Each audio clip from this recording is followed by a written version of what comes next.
Welcome to the full walkthrough of Octopus. Today we're going to be taking a look at the entire platform feature by feature in one setting, taking a look at the different project functions, client and business grouping, time tracking, risk management, team messaging system, and more. Starting with the dashboard. The dashboard is the center point of all of the features where you can organize and see just about anything. So you have your current projects, how many projects you have going on, how many tasks you have going on, your team members, as well as the type of plan that you have. You have a recent project section for things that you've accessed or created most recently, as well as a breakdown of all the different modules that are currently available on Octopus.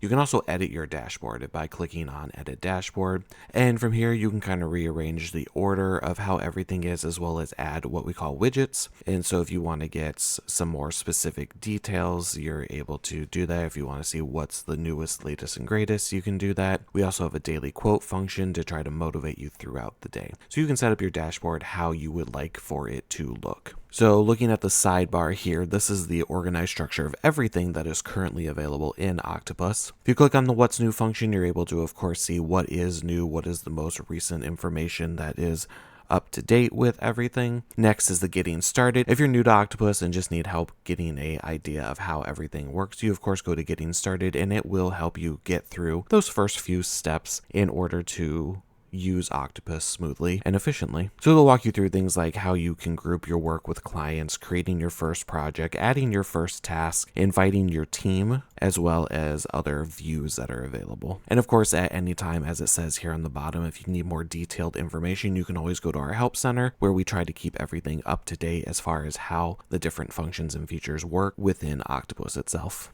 So next we'll go and we'll take a look at the client section. Now with clients, there's a couple different ways that this works. You can of course set it up as a client when you create a new client, but we've also added the function and ability to kind of categorize what you're looking at differently, because we want you guys to be able to find things quick and easily. As you can see, we have all types in our filter section. Right now it just shows client and workspace because that's what is currently created. Obviously you can sort by recent, name, type, and priority level, and this filtering option is of course available in all of our different areas such as projects, my tasks, and so on. Now with the client section, like I said, there are multiple different categories available. So let's go ahead and we click on new client. We're going to go ahead, type in test. Now we have multiple client types. We have client, business, account, workspace. Really, it's up to you how you want to use the phrases to categorize it. And then if you click on other, you of course can add your own section. So if you want to sort it through different departments within your business or company, whatever it is that works for you, we want to give you that freedom of customization option. Of course, you can set priority level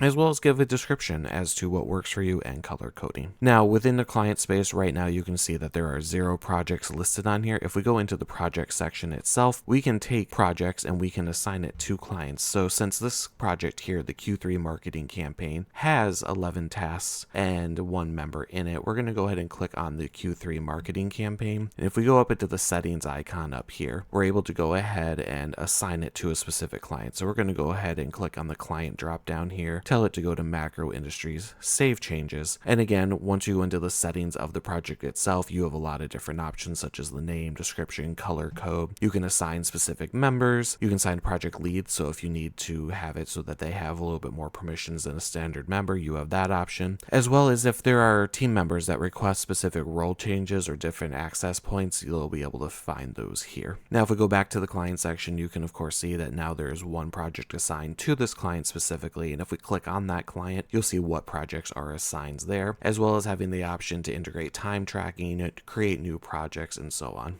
Now within your projects, you have your, of course, different tasks. Now there are 2 ways to view tasks. One is on a per project basis. So you go into the project and you can see different tasks that you have created, what categories you have them in. And you can also click on My Tasks, which just shows you your tasks that you have across everything you have access to from all of your tasks. What's due today, this week, overdue, in review, dailies, and things that are maybe not assigned a date at all. Going back to our project section and going back to our project that we were looking at, I also want to point out that you have the opportunity to change how you view your different tasks here. So in the top right corner, you have your board, which is the standard point where you see your different columns and the categories that are assigned for those tasks. You can also click on a list view to get a, well, standard list view, being able to see the tasks that are in there, what column they would still be in, or category is another name, priority level, their due date, and who they are assigned to, of course. You have our timeline view, where if you have certain dates set to everything, you can kind of see how that stretches out over the week, or you can go 2 weeks, a month, or 3 months. You also have an overall calendar view, which kind of shows you what days different things are due on. There's also a spreadsheet view. Now going back into our project specifically, just to show you guys what this looks like. If you click on a task, you can see all of the information that is available to be used for that task, from the status, or rather what category it's in, the priority level for that task, a description of what that task is supposed to look like, who it's assigned to. You can add subtasks, so if there's a lot of smaller tasks that need to be completed for the big task, you have that option. You have your time tracking that can be integrated in for that specific task, the ability to upload attachments or link attachments. A whole comment section is available. You can set a start date if it's something you don't need to start right away, a due date for completion. If you want certain tasks to be repeated on a regular basis, you have the option to customize or select pre-made options there. You can move tasks to another project. You can convert a task to a project if it ends up becoming something bigger, unexpected. You can create labels,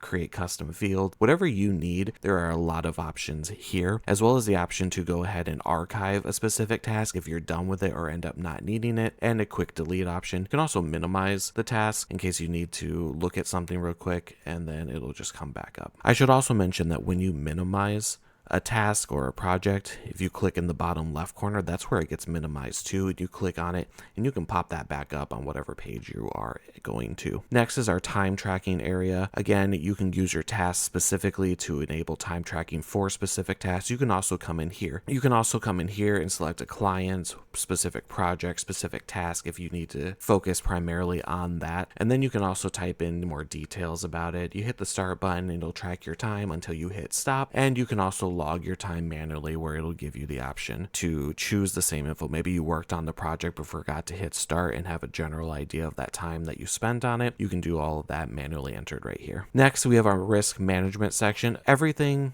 has a risk to it. Every project, every task, every client, there's always some sort of risk. And maybe you need to be able to track these, especially because you're not sure what is going to be available or what your options are going to be. You can add risks in here. You can track it. You can see a matrix as far as what your high risks are, low risks, how they all interlink with one another. And it's really simple to add your risks at the moment. You just click add risk, choose which project that's attached to, type a title for the risk, add additional information, what the likelihood or impact estimate is. Based on that, it'll give you a risk level estimate, what the status of that risk is, who is assigned to dealing with that risk, as well as any sort of plan that you might want to implement or suggest for dealing with that risk specifically. We also have your team section. Right now, there is nobody in the team, but you can create your team, invite your teammates in, give them different permission access depending on how everything is set up. And then you have a team messaging system where you're able to create different channels. And finally, like we mentioned before, I just want to point out that Help Center. You come into the Help Center, you have the option to search through the articles that we have, and we are constantly updating and adding new articles into the Help Center as we are making changes and fixing things so that you guys are able to stay up to date with everything fairly easily. One last function that we do want to show you and how it works is in the bottom right corner. This will show up on every page on the site. There's a feedback button. You click on that feedback button and it opens this box. You can report a bug or request a feature. Using either one sends it to the same team, but categorizing it gives us an idea of what the priority is going to be. That is a simple walkthrough of Octopus and how it currently functions and can be used. We are, of course, constantly producing more. We're fixing bugs, adding new features and functions, and we want to hear you out. That's why I emphasize the importance of that feedback section. Octopus is continuing to work on adding new functions and features every day, and we're going to see a lot more coming very soon. Thank you for watching.